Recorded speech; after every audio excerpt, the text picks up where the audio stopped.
Islam. Peace to the universal fam. Peace to man, woman, and child, sun, moon, and stars. Alafia. Hey, welcome back to Black Alchemy, man, where we talk about the spiritual, metaphysical, and mystic things over here on this channel. Yo, if you just so happen to be coming through, hit the subscribe button if you like what you about to see. Been a hit or miss on the timing and putting things up for those who have subscribed, but I will be coming with more material, more things I got to talk about. It's just a timing thing right now, especially with things that's going on in the world. So I had this one I've been wanting to talk about for a while, right? It's going to seem very pseudo to most people, you know what I'm saying? But this is going to be fun. We're going to talk about reincarnation. Yeah, reincarnation. I've been wanting to talk about this for a minute. I'm going to start off by saying, like, you can look up and find countless stories of people giving testimonies on having these experiences where they're able to recall their past lives. There's been a lot of information about this coming out, and it seems like Western society is now starting to catch on with it. My bad, Western science, as far as in the field of psychology, are starting to catch on with this, especially having people tap in and seeing their past lives using tools like hypnosis and things like that. So, yo, you can find books in Barnes & Nobles. You can go online, find books. You can find videos all up on YouTube. You can go online and find out what people giving testimonies about past life, recalling things that went on in past life. Okay? So, if so many people are experiencing this, right, then it's got to be something real about it. Because you got to remember, at our very essence, we are energy. And energy is never lost or destroyed. It is only transferred. You can't destroy the soul. You can't destroy consciousness. You can't destroy spirit. You can't destroy spirit. The body, which is finite, is falsehood. It will fade away. But the soul is eternal. Because the soul is a part of the all, Allah, or the Damare, the source from which everything was created. Man, I've been wanting to talk about this for a minute. Reincarnation. Excuse me. Like I said before, energy is never lost or destroyed. It's only transferred. When your spirit soul leaves its body, it has to go somewhere. Remember, the body is finite. It's just a vehicle. This is just one stop out of many. So let's get into it, right? We were taught to measure time by cycles according to our ancestors. Every ending is a new beginning. Every beginning leads to an ending. From birth to death to rebirth. We're talking about Scorpio, the 8th house stuff right here, right? So, for those who might be familiar with Tibetan theology, we got what's called the wheel of birth and rebirth that says we reincarnate many times here on earth through each of the 12 zodiac signs. Some people might say 13, some people might say 14. But the thing is, we have multiple lifetimes here that we incarnate into different bodies. That soul, that spirit, the essence of who we really are. We come down here and we do the human thing. Remember, we gods having a human experience. So, what is reincarnation? I got notes too if you see me looking down. What reincarnation is defined as a concept where the soul departs the physical body at that time to incarnate back into a different body at a new time, having a new lifetime with a whole new different type of experience, right? Now, 2/3 of the world population believes in reincarnation. Western society, like I said earlier, or Western science is just now starting to make that turn. Like, hold on. They was calling it pseudo, but now they like, yo, hold on. It might be something to this. This is only because some of those same scientists are starting to have these experiences personally in their life, right? So today, religion like Christianity might deny reincarnation, but the thing is, in early Christianity, reincarnation was a part of it until it was taken out. Excuse me. Because it was hard to control the people. If the people knew that they might be put to death, they didn't fear what was going on with the Roman Catholic Church at that time. Because, okay, kill me, guess what? I'll come back. So what they did, they had to counter that and come up with the concept of hell. I had to put the chip of fear into the people.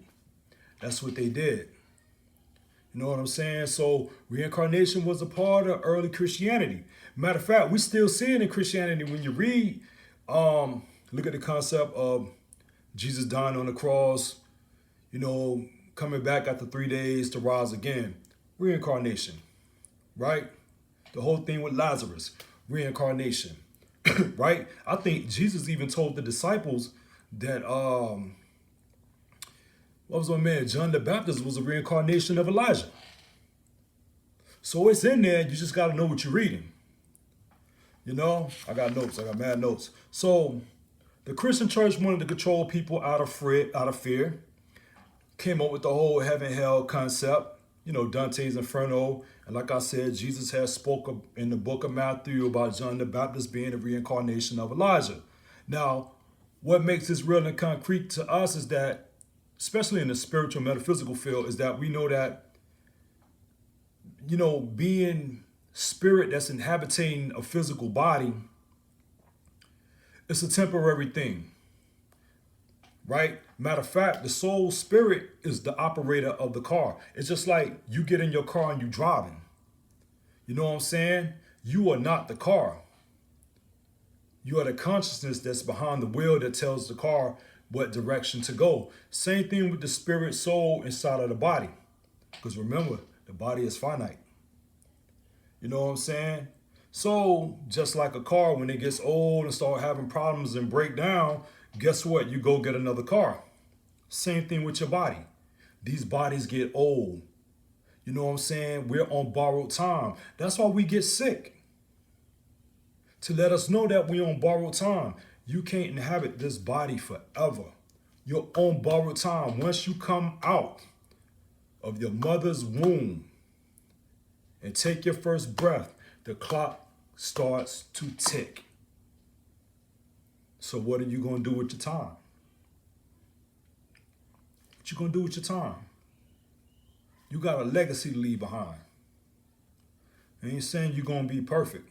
We ain't going to say you're going to be right and just in everything that you do, because remember, this is an illusion. And it's designed to have pitfalls, and it's designed to be crazy. You know what I'm saying? It's finite. There's some things going on here, that is made to throw you off your path and throw you off track.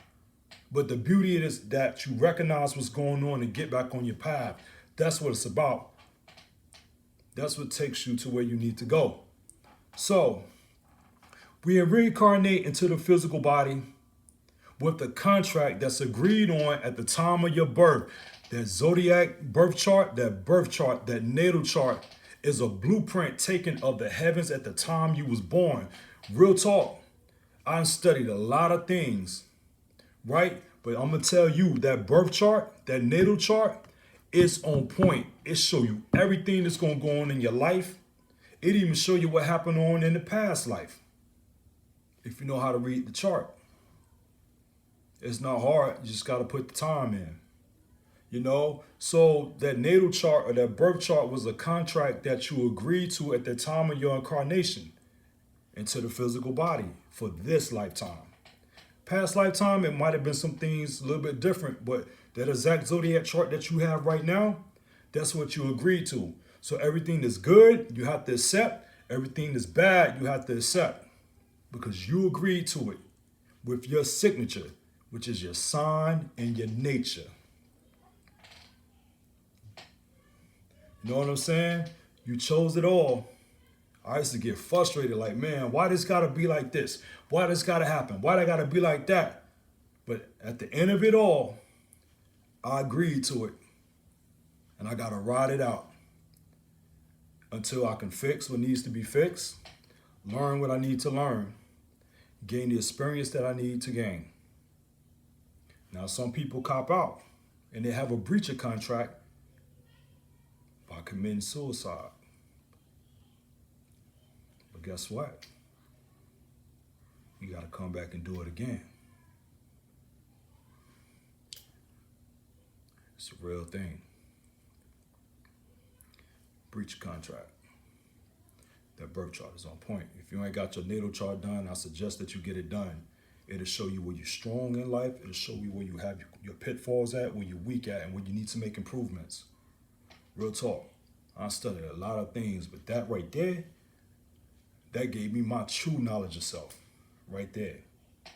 So, not only do we choose our parents, but the names we also choose, the numerical value of the numbers that go along with our birthday. We choose a zodiac sign. This is all part of the contract that we have set up. Now, I say it a lot, everything is governed by law. The law that governs reincarnation is the universal law of cause and effect. Some people call it karma, which only means actions. It ain't no spooky lady in the sky. We talking about reaping what you sow. What you throw out, you're getting back. It's no spook in the sky called karma, deciding I'm going to make you pay for this 10 years from now or tomorrow. No. The only spook you need to be worried about is you. The one you got to face every day in the mirror. Because it is your actions, whether good or bad, that will return to you. Because remember, the universe is a giant mirror. Everything that you dish out is reflected back to you. Most people see karma as some kind of divine payback for wrongdoings, some type of punishment, but really it's not that. It's a lesson to be learned in it, to place you back on the path that you chose when you incarnated here. You know what I'm saying? And we can learn from that. Every hurt, every pain that we cause others and to ourselves, if we don't learn the lessons of compassion and kindness, to ask for forgiveness, we are doomed to repeat the consequences straight up. It's going to come back to us. All negative words, thoughts, and actions, which all have vibrations and frequencies, will attract back to us the same frequencies and vibrations. This is why you must pay attention to how you interact with people. You must govern your mind, govern your thoughts at all times. Because anything that's going on in your life that you're unhappy with is a result of something that's taking place inside of you for you to even attract that situation or those people back into your life. You know? So all actions are either going to have a positive outcome or a negative outcome. Negative situations that go unresolved can tie you and bind you to people that you don't need no ties and bonds to, and you'll be dealing with them in the next lifetime to come up. It's called tying knots until the situation is resolved. Over lifetimes, we build up what we call karmic debts. In your physical body, you have a debt, not just from your lifetime, but from past lifetimes. Karmic debts have to be paid.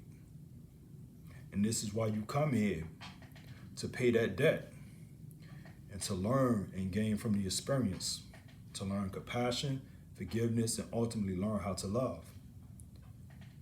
Now, one thing that we do in my household over here at Black Alchemy, we burn what's called ancestor money. Exactly what it is, ancestor money. We burning money for the ancestors, right? And with that ancestor money, as we burning it and we speaking our words, so we speaking our prayers to our spirit guides and our ancestors, what they can actually do with that on the other side of the spirit realm is actually pay all karmic debt off. So that if they do incarnate back here, there's less things that they have to correct. Excuse me. So over lifetimes, we build up what's called karmic debt. In your physical body, you have debt, not just from your lifetime or who you are today, but as a result of many lifetimes, right? Karma is experienced in what we call attachments. Let me talk about that. Hold on, before I go to that, let me talk about this. We're talking about karmic debts, right? You can deal with karmic debt from an ancestral perspective, and you could deal with it from a personal aspect or family aspect. Let me say that. I'll change that up. Now, we know that karma means action in Sanskrit, right? It's also called cause and effect. We know that karma is not a punishment, but it is to kind of like put us on our path and help us correct what's going on with us until we get it right. Just like school. You can't move on to the next grade till you complete the grade that you're in now, right? Now, you can accumulate personal karma. Thank you. Ancestors, I see you. Thank you. Y'all didn't see the orb that y'all. So, personal karma, we do accumulate. And that's why we incarnate here, to get correct and to fix. But ancestral karma is things that's passed down genetically and spiritually from family lineage that we have to correct. Right? Yo, one time I was building with a Moor in a barbershop. And I was explaining to the Mo, I was like, yo, it's crazy. I gotta come here and fix something that one of my ancestors messed up on. And the Mo looked at me and said, hey Mo, what make you think you ain't the one that messed it up in the first place? Yo, I felt little because it resonated with me so strong. I felt small, man. And guess what, man? In the past, I did something. I hindered somebody learning. But I'm going to correct that. Know what I'm saying? But that ancestral karma thing or that family karma that's passed down, sometimes we look at it like it's a generational curse. Things like being addicted to drugs, alcohols, certain diseases that's found in that family lineage. You know, this could be a result of some type of karma or some type of action that needs to be corrected, especially for a family. Because in my family, they got high blood pressure. But the way I don't deal with it, I had a 100% change of diet. With certain things I just don't eat that family members might eat that might be causing them to get ill or feel sick about certain things. Like me, I don't eat meat. I haven't had meat in 11 years. You know what I'm saying? Trying to avoid that. But certain things have to be corrected. Certain things have to be broken. So yeah, you do have your personal and you do have your lineage or your generational curse, ancestral karma that's passed on. Now, we experience karma, to get back on track with that, because my Mars is in Aries and I'll be over the place, so I gotta have notes. But we experience karma through what we call attachments. Fears, expectations, obsessions, desires, wants, needs, alcohols, drugs, sugars, sex, unhealthy diets, family, lineage DNA. Things that we just so love the most. What you love the most, the thing that you desire the most, is the thing that's going to teach you and put you in a position where you got to correct those karmas. Anything that you value, your karma is going to come through.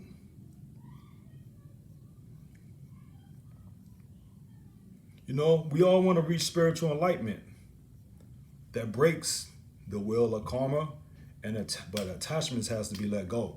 For real, and that's what I'm saying. We have to be careful because you actually trying to bind yourself to somebody that you ain't got to be with. And then you got to deal with that. So be careful of them interactions. I have to learn to be careful of my interactions. Being an Aries. Because, you know, we fly right off. And it might not be no serious, but that's something that's gained through wisdom. Because once the Aries hit the age of like 30s or 33s like that, a lot of that fire is never gone, but it you know, calms down some. So attachments, right? Or ties or binds to people. Yo, let me give you an example.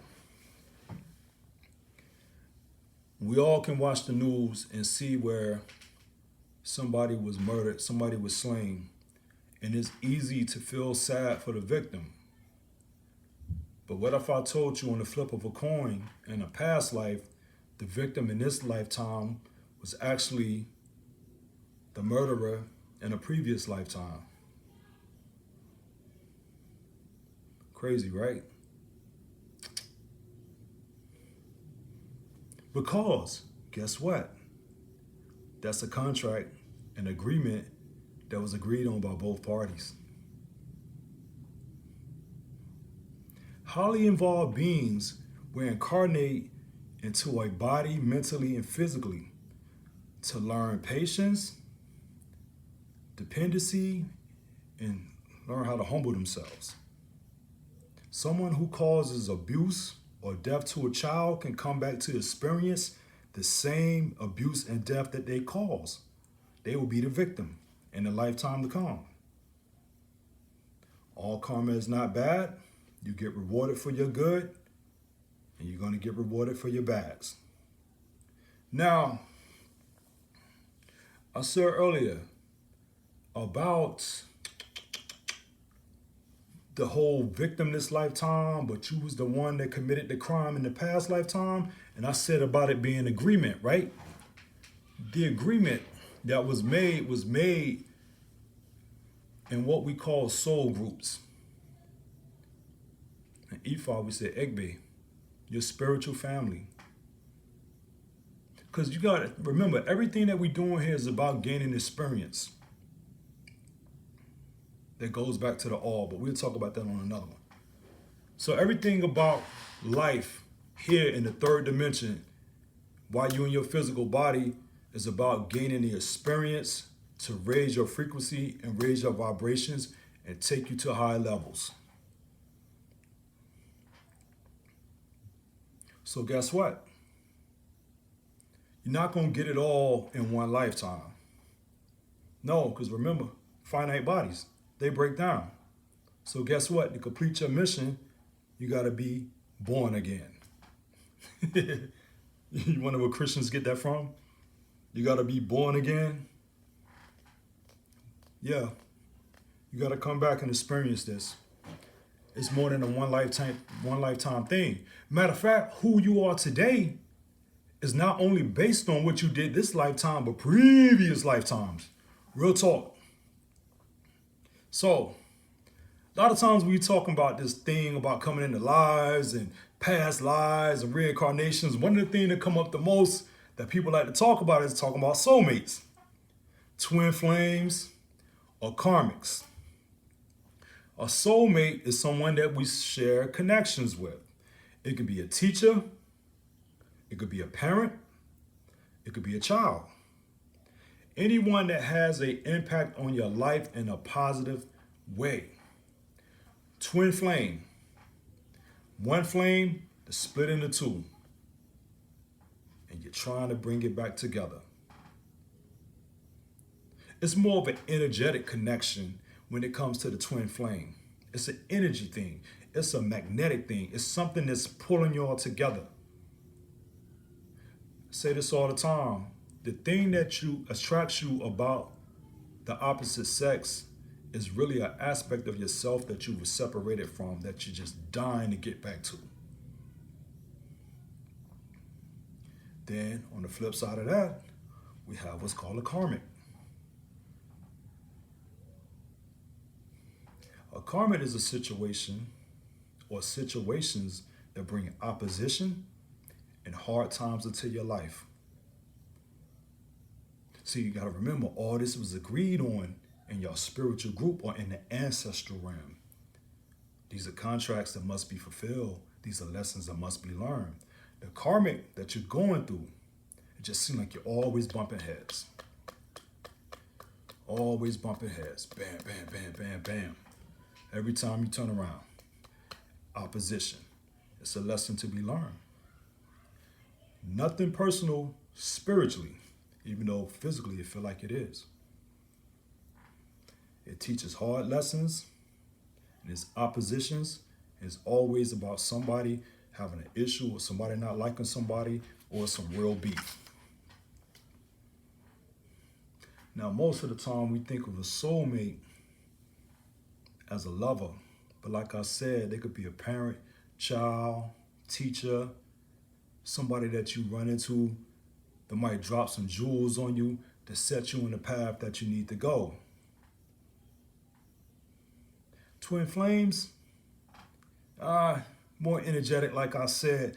It's an attraction thing that's trying to pull y'all back together. Y'all feel so deep. It's like a deep feeling thing with a twin flame.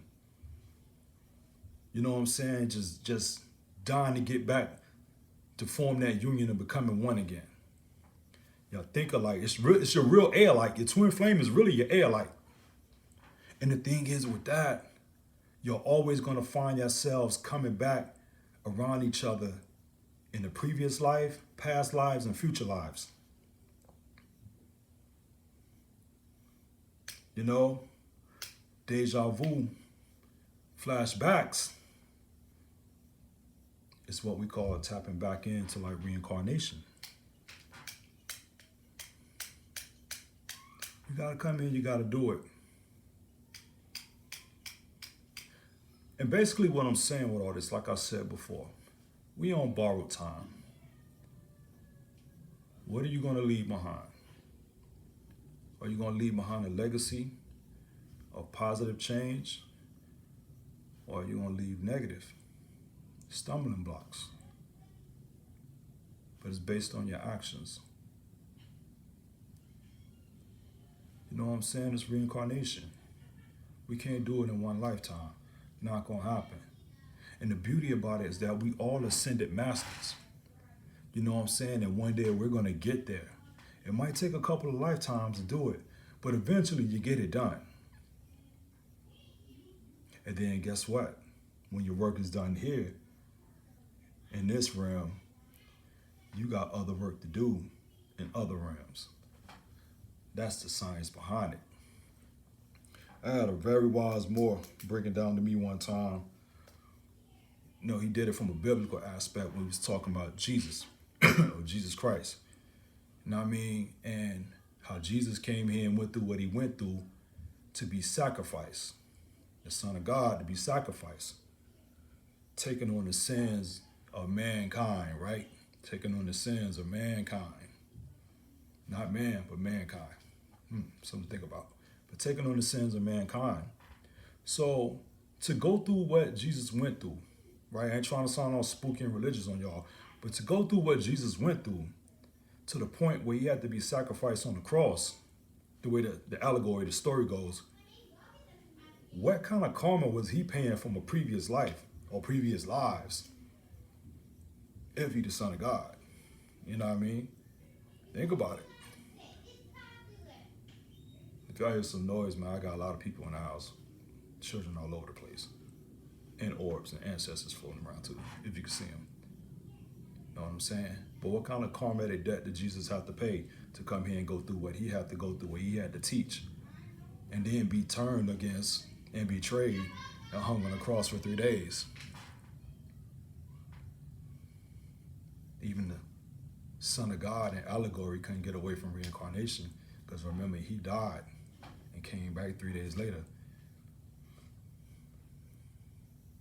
So reincarnation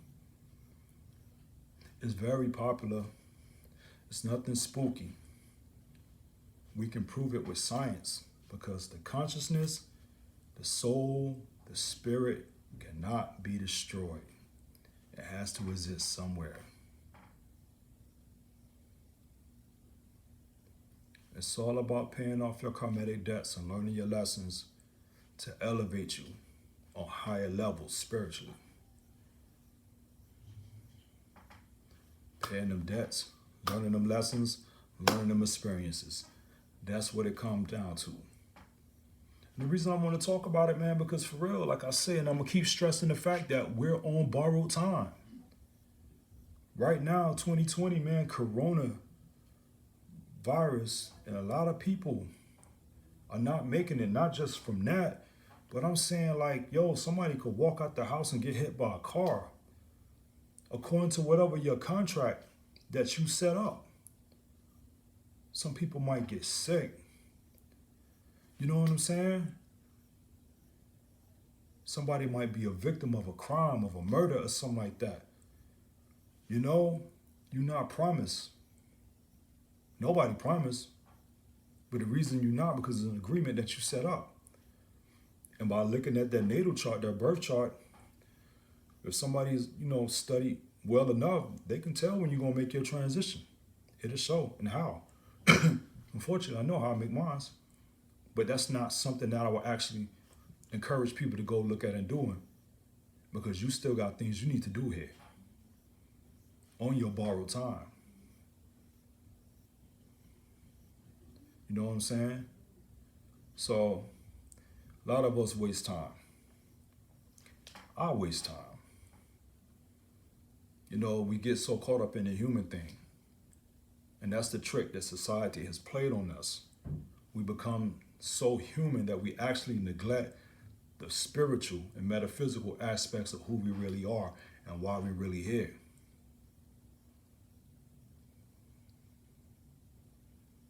We on borrowed time and the clock is ticking. What are you going to leave behind?